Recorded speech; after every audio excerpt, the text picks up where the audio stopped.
அன்பர்களே, இன்று பிரதோஷமும் அண்ணாமலையார் தீபமும் இணைந்து வந்துள்ள நாளாகும்.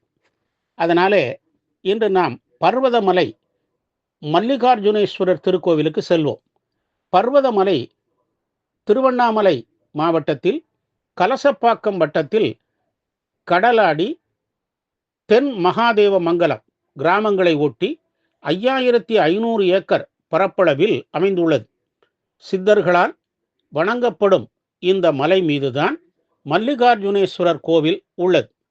திருவண்ணாமலையிலிருந்து 25 கிலோமீட்டர் தூரத்தில் அமைந்துள்ளது. இம்மலை மலைகளின் அரசன் என்பதால் இது பர்வதமலை என பெற்றது.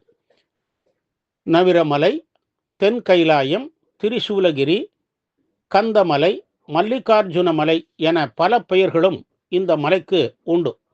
சங்க இலக்கியமான மலைபடுகடாம் என்னும் நூலில் இந்த மலையை நன்னன் செய் நன்னன் வந்து வழிபட்டதை கூறுகிறது. இந்நூல் சிவபெருமானை காரி உண்டி கடவுள் என்று குறிப்பிடப்பட்டுள்ளது.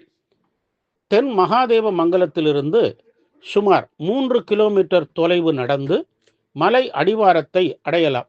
வழியில் சப்த முனிவரையும் பச்சையம்மனையும் வணங்கி மலை அடிவாரத்தில் உள்ள வீரபத்திரரை வழிபட்டு மலை ஏற வேண்டும்.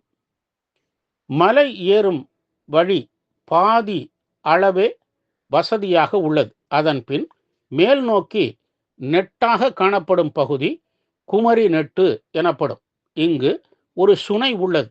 இதற்கடுத்து கடப்பாறை நெட்டு பாறை பாதையை கடக்க இக்கடப்பாறை நெட்டு வழியாக செல்ல வேண்டும். அடுத்து 2 பாறைகள் உள்ளன. அதில் ஒன்றில் பிரம்மராம்பிகை உடனாய மல்லிகார்ஜுனர் கோவில் உள்ளது. இந்த கோவில் கருவறையில் உள்ள சுவாமி அம்பாளுக்கு பக்தர்களே அபிஷேக ஆராதனை செய்யலாம். மேலும் இக்கோவில் வள்ளி தெய்வை உடனாய சுப்பிரமணியர் மட்டும் உள்ளார். இயற்கையான சூழல் சுமார் 4500 அடி உயர மலையில் காணப்படும் இயற்கை காட்சிகளுக்காகவும் மூலிகை காற்றை சுவாசிக்கவுமே தற்போது பக்தர்கள் இங்கு வருகிறார்கள். இம்மலைக்கோவிலுக்கு எந்நாளும் வரலாம் என்றாலும் பௌர்ணமி நாள் மிக சிறப்பாக கருதப்படுகிறது. மலை ஏறுவோர் தங்களுக்கு தேவையான உணவு, நீர் போன்றவற்றை எடுத்து செல்ல வேண்டும். மலை ஏறுவோருக்கு நாய்கள் துணையாக வருவது இங்கு தனி சிறப்பு. மலையில் வாழும் சித்தர்களே நாய் வடிவில் உள்ளார்கள் என்பது இங்கு உள்ள மக்களின் நம்பிக்கை. மலைக்கோவிலை அடையும் வழியில் ஒரு சிறிய கோட்டை உள்ளது. இது நன்னன் கட்டியது என்கிறார்கள். மழை நீரை சேமிக்கும் குளமும் உள்ளது.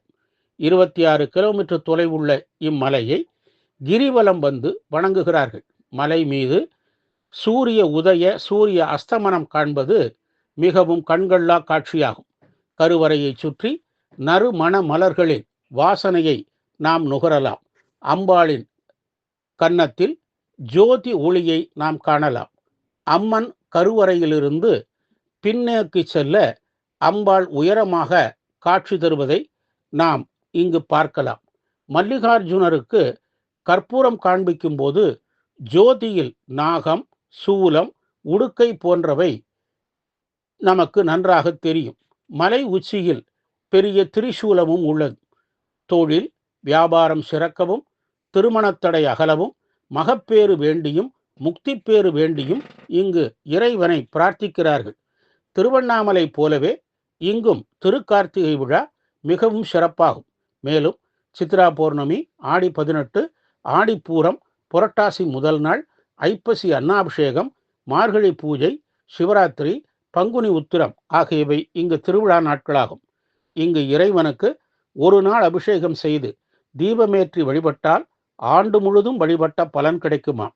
இம்மலையையும் இறைவனையும் வழிபட்டால் கைலை மலையை வழிபட்ட பலன் கிடைக்கும். நல்லனையெல்லாம் பெற நாம் பர்வதமலை யாத்திரை மேற்கொண்டு ஸ்ரீ பிரம்மராம்பிகை உடனாய ஸ்ரீ மல்லிகார்ஜுனேஸ்வரரை வழிபட்டு பேரருள் பெறுவோமாக. அண்ணாமலைக்கு அரோகரா. ஓம் நம சிவாய.